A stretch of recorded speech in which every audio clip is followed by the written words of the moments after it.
Over 170 million pieces of debris are estimated to be in our orbit right now, ranging from specks of paint and small pieces of broken satellites, all the way to large dead satellites and spent rocket bodies.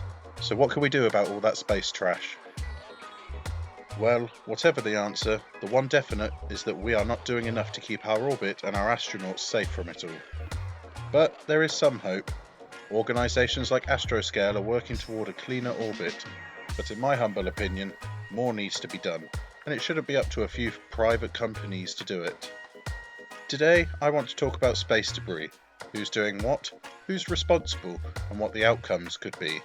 It's going to be a bit different today. You'll get a bunch of info telling you about the people trying to do good, followed by a big old rant about those that ignore the issue and even add to it.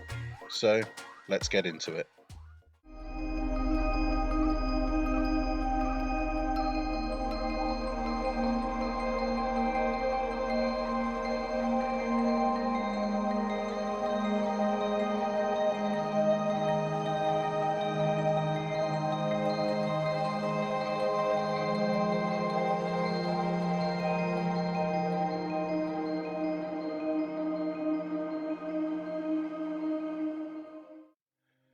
As I said before, we have companies and organisations already trying to tackle this problem, so why do we need more?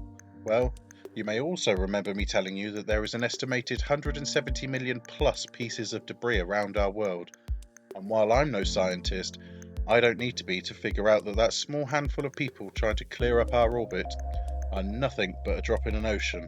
And don't get me wrong, I fully respect and support these organisations, but more needs to be done before there is some kind of catastrophe.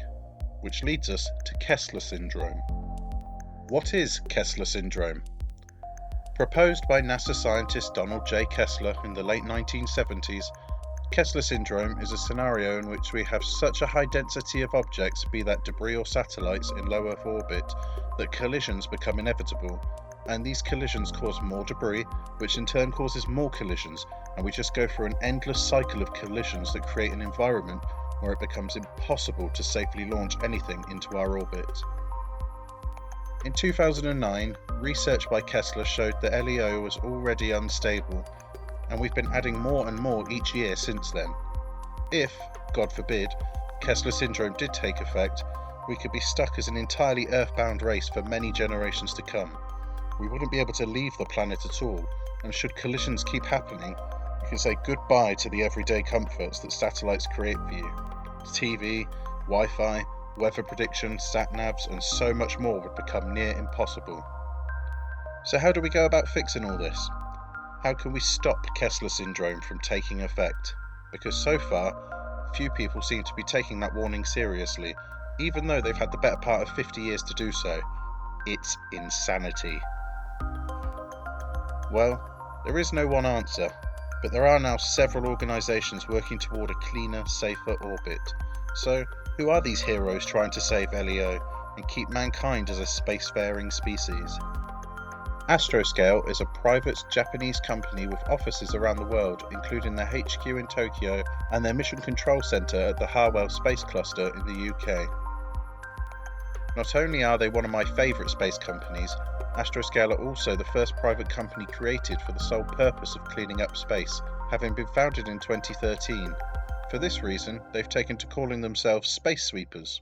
Between 2015 and 2017, Astroscale designed, built, tested, and lastly launched their IDEA OSG-1 microsatellite, or In Situ Debris Environment Analysis OSG-1 microsatellite. The satellite was designed to measure tiny sub-millimeter-sized pieces of debris on orbit, but unfortunately IDEA OSG-1 never reached its orbit after a programming failure on the Russian Soyuz rocket that carried it resulted in a mission failure. Astroscale powered on though with their next project, the ESLA-D, or End of Life Service by Astroscale demonstration, which was successfully launched to orbit on the 22nd of March 2021. ESLA-D is designed to demonstrate the technologies necessary for debris docking and removal, consisting of service vehicle and a smaller dummy client vehicle. The first test successfully took place on the 25th of August 2021, with more to follow, and it successfully tested search, inspection, rendezvous and docking systems. ESLA-D will perform multiple tests in the near future, including tumbling and non-tumbling docking with the client vehicle. All of these tests will help prove technologies for Astroscale's ESLA-M satellites, the M standing for Main Series Satellite. In February 2020, Astroscale was selected by Japanese aerospace organisation JAXA as the partner for Phase 1 of their first debris removal mission, CRD-2, which will be one of the first missions to remove a larger piece of debris from LEO. Astroscale are developing ADRAS, Active Debris Removal by Astroscale, which will acquire observational data on a Japanese upper stage rocket body on behalf of JAXA, and is due to launch on a Rocket Lab Electron in 2023 as Astroscale's ADRAS-J mission. And then we have Surrey Space Technologies, who are the main organisation behind the Remove Debris mission, launched in 2018 on a SpaceX Falcon 9. Removed debris was carried to the International Space Station and then deployed from the ISS in June of that year. Removed debris tested several removal systems, including a net, a vision-based navigation system, a harpoon, and a drag sail that would speed up the process of moving satellites back into the atmosphere for burnup. The drag sail unfortunately failed to deploy, so removed debris didn't actually make it back to our atmosphere until December 2021, just a few days ago at time of recording. Surrey Space Technologies managed to prove several pieces of debris clearing technology, which are going on to be used by others, and I don't think we could hope for any better than that. The European Space Agency ESA with Swedish company ClearSpace are working on ClearSpace 1 with a view to launch in 2025. ClearSpace 1 will enter LEO with a view to capture a Vega upper stage in large claws, much like a space version of an arcade claw machine, and then move it into the atmosphere for burnup. The agreement for this mission was only signed in November of 2020, but I still would like to see launch happen a little sooner. I realise development time is a thing, but we're reaching a critical point, especially with the likes of Russia adding to the problem. More on that later. Though, that being said, I applaud ESA and ClearSpace for at least planning this mission, and I wish them nothing but success. And who knows, maybe if the development goes well, we can see it launch a little earlier. The UK Space Agency has also become very committed to a safer orbit over the last few years, making several partnerships to make that a reality. Though, like most government-run space agencies, more funding is needed, and you'll see what I mean in the next few sentences. In 2020, the UK Space Agency awarded 7 organisations a share of a little over £1 million to help improve the UK's ability to track and detect orbital debris, something the UK is already very good at, but there is always room for improvement. In January of 2021, the UK Space Agency signed an agreement with the United Nations to help support international efforts to promote sustainability in space through events and engagement activities. October of 2021 then saw the UK Space Agency award shares of £800,000 to Astroscale and ClearSpace to fund research for a UK-led mission to remove space debris. And that's what I mean about governments not necessarily putting as much money in as they should. But I digress. The UK Space Agency, Astroscale and Virgin Orbit are also teaming up to launch ESLA-M vehicles from Spaceport Cornwall sometime in the near future, though Virgin and Astroscale will also be making these launches from Japan. The UK Space Agency is also partnering with American company Numerica Corporation, which will see Numerica providing space surveillance and tracking data to further improve the UK Space Agency's ability to safely operate their own satellites. Being from the UK, it really does make me proud to see the UK Space Agency attempting to take the lead in debris clearance, but as I alluded to before, more funding needs to go into these kinds of projects to really make them sustainable. But at least it's a start, and it's beggars belief that a smaller organisation like the UK Space Agency is currently one of the leaders on this subject. And I just want to add with the UK Space Agency that the UK has a big part to play in the OneWeb constellation of communication satellites, and while that isn't necessarily relevant to this subject and in some cases making it worse, what is relevant is that every OneWeb satellite has an Astroscale magnetic plate on the back, so should anything happen to one of OneWeb's satellites, An Astroscale satellite can then be deployed to catch it and remove it from orbit. This is a brilliant idea, and it's something that should be taken up by anyone putting satellites into orbit to help secure a cleaner future for the space around our planet. As mentioned in the Astroscale section, JAXA is also working on a debris clearance mission of their own, CRD-2, or Commercial Removal of Debris Demonstration 2, which will start with Phase 1, which involves the Astroscale mission collecting data on a spent Japanese rocket upper stage, where Stage 2 will then see a commercial partner chosen to dispose of said rocket upper stage. CRD-2 will see JAXA become one of the first organisations to remove a large piece of debris from orbit, and launch of Phase 1 is scheduled for the beginning of 2023, with an Electron rocket carrying Astroscale to orbit.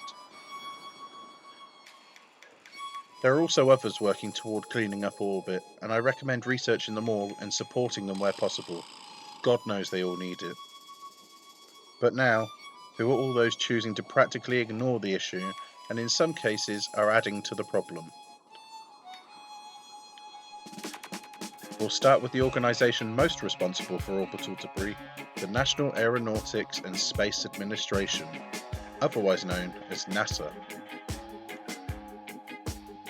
NASA has been active for over 64 years, and in that time has done next to nothing to avoid the issue of space debris, even though their own scientists have been warning them for 45 of those 64 years.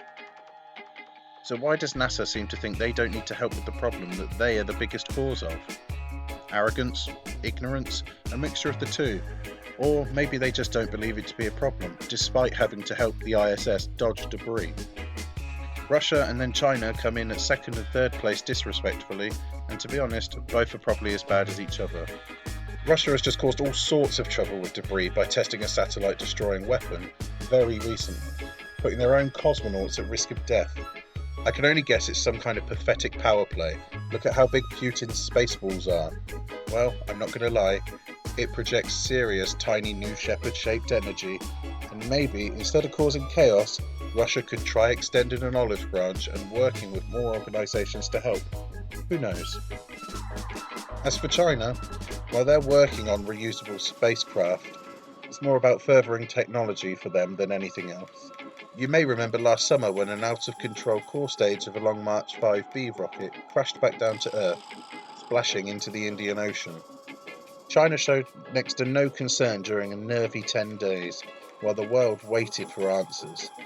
Just bear in mind, if something like Kessler syndrome was to take effect, things could start falling out of the sky relatively often, and we'd have no way of tracking that. So hopefully you can really understand why this is an issue. On the subject of anti-satellite weapons though, Russia isn't the only nation to test these. China did the same back in 2007, the US did it in 2008, and India also joined that party in 2019. A truly thoughtless act. It's worth noting that the same nations testing these destructive weapons are also the ones not putting any effort into cleaning up orbit, almost like they expect everyone else to clear up after them. You may also be able to tell that this makes me really angry, but that's not my job. Angry Astronaut has that covered. I'm just here to raise awareness and propose something of a movement. I'd love to see a bunch of space YouTubers and communicators come together and really push for organisations like NASA and Roscosmos to do more, to put less money into weapons and more into saving our species from centuries, maybe millennia, of being trapped on our own world, unable to grow. I am, however, only one person, with a very small channel of currently 65 very appreciated subscribers. But I call for you to spread this message, share the video, tag people like the Angry Astronaut, Tim Dodd the Everyday Astronaut, Scott Manley, and anyone else you can think of. Let's get the message out, and to quote Jordan, start getting angry. If you agree with me and or enjoy this video, then please hit that lovely little like button and maybe even the subscribe button. And feel free to leave me a comment down below. I always try to respond to comments and look forward to hearing from you. As always, I've been Oliver White of Ground-Based Space, and remember, keep looking up at the stars, because who knows, one day we might just meet each other up there, providing it's not full of debris. Take care, guys.